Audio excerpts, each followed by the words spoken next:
Hello students, good morning to all.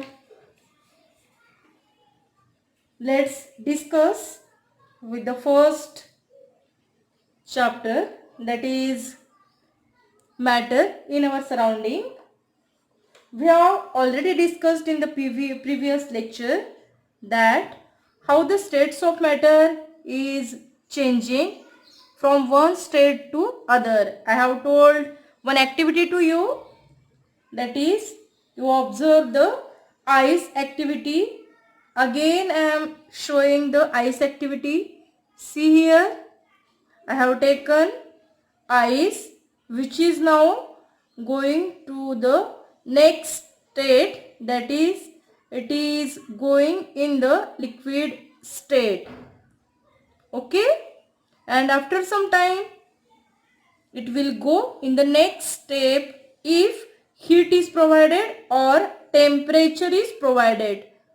So let's see how the conversions are done when the melting point is there and boiling point is there. What we did? We have provided temperature. Therefore what happened? Ice melt, converted into liquid.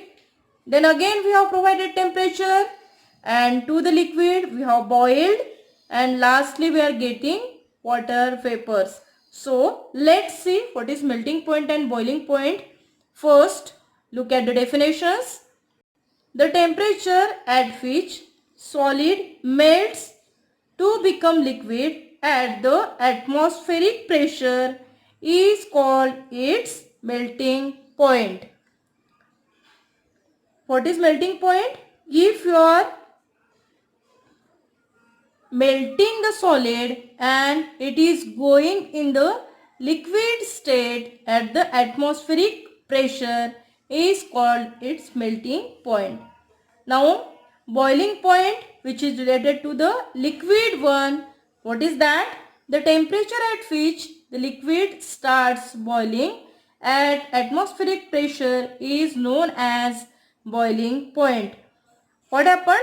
If the liquid starts to boil when the atmospheric pressure is given to it, at that point the liquid starts to boil, that point is called as boiling point.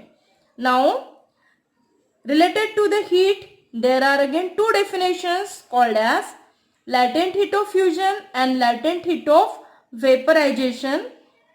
Latent heat means the energy in the hidden form that substance is having. For example, when we boil water, you all know the water boils at 100 degree. What it means? When we boil the water, the temperature remains at 100 degrees Celsius until last drop. Means the total water molecules are giving us a temperature 100 degree Celsius, and therefore again we should know what is the latent heat of fusion and what is the latent heat of vaporization, which is related to the temperature factor. Let's see the definition first, that is of latent heat of fusion. Now what is it? It is the amount of heat energy required to change 1 kilogram of solid into liquid at its melting point. Then the second definition comes, that is latent heat of vaporization. What is it? It is the energy required to change 1 kilogram of a liquid to a gas at atmospheric pressure at its boiling point. Okay? See that both definition again.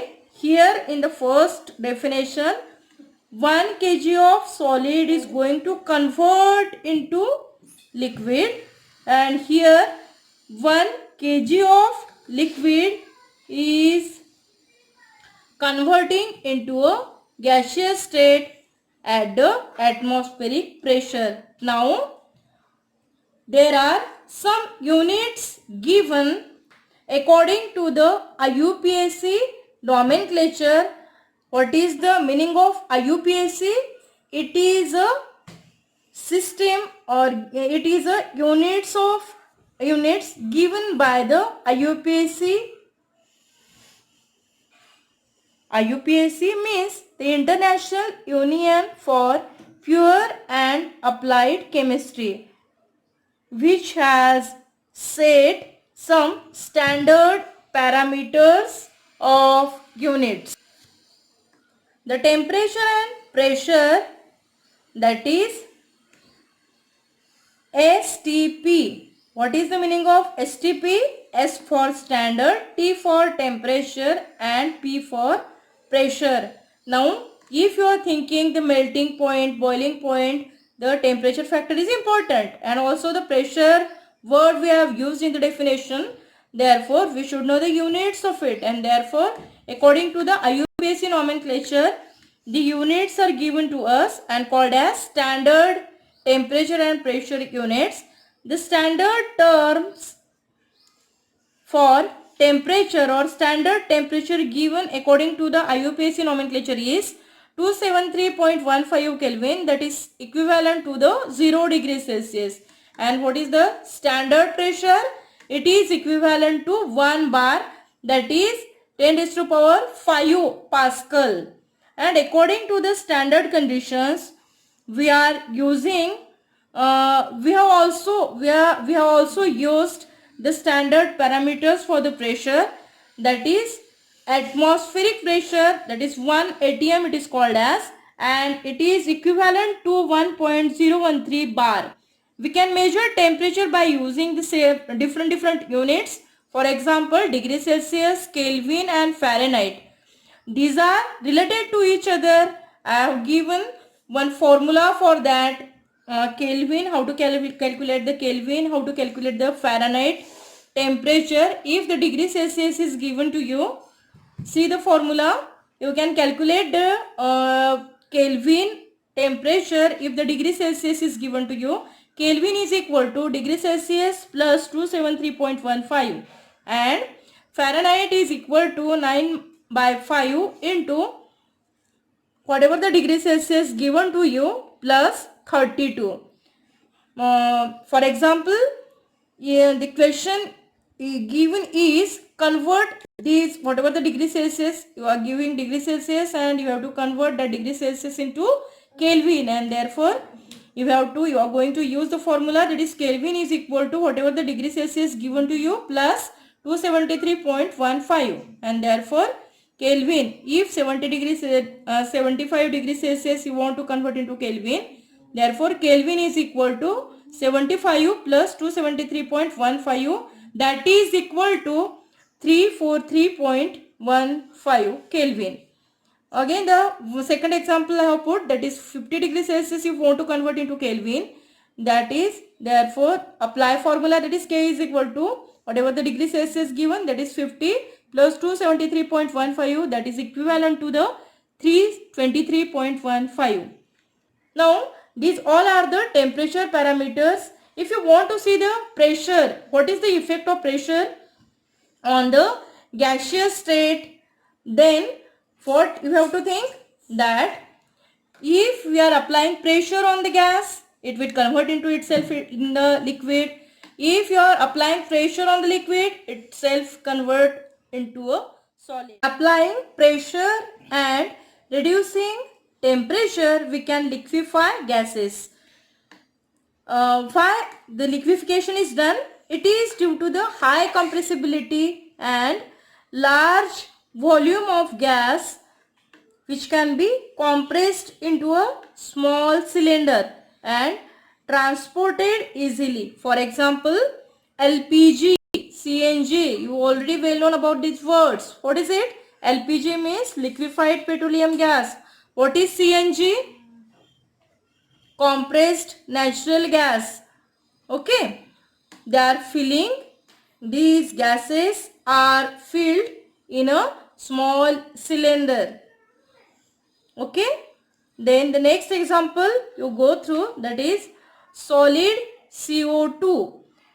This solid CO2 is stored under high pressure. What I said? See, this solid CO2 is stored under high pressure.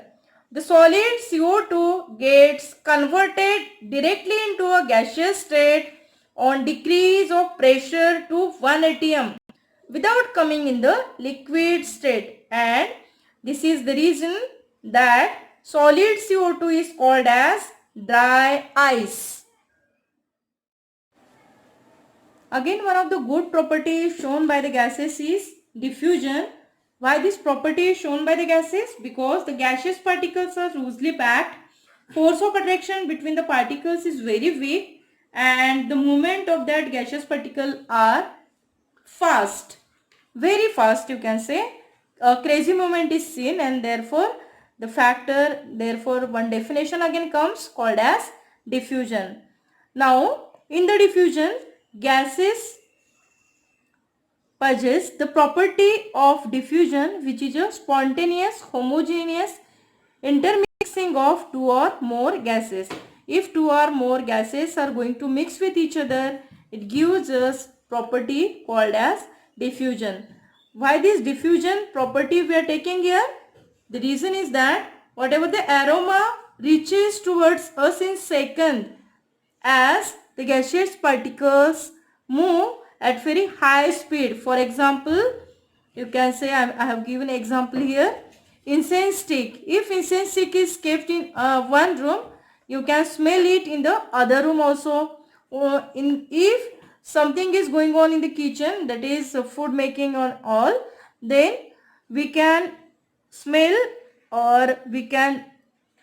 that aroma coming from the room in a second, and we come to know that what type of food is preparing or going on to prepare in the kitchen. Therefore, the rate of diffusion is given by one formula, which is equal to volume of a gas diffused divided by time required for the diffusion. By using this formula, we can calculate the rate of diffusion. In this way, in this total video, we have discussed how the parameters are changing related to the temperature, related to the pressure, and one of the important property, that is diffusion. Okay.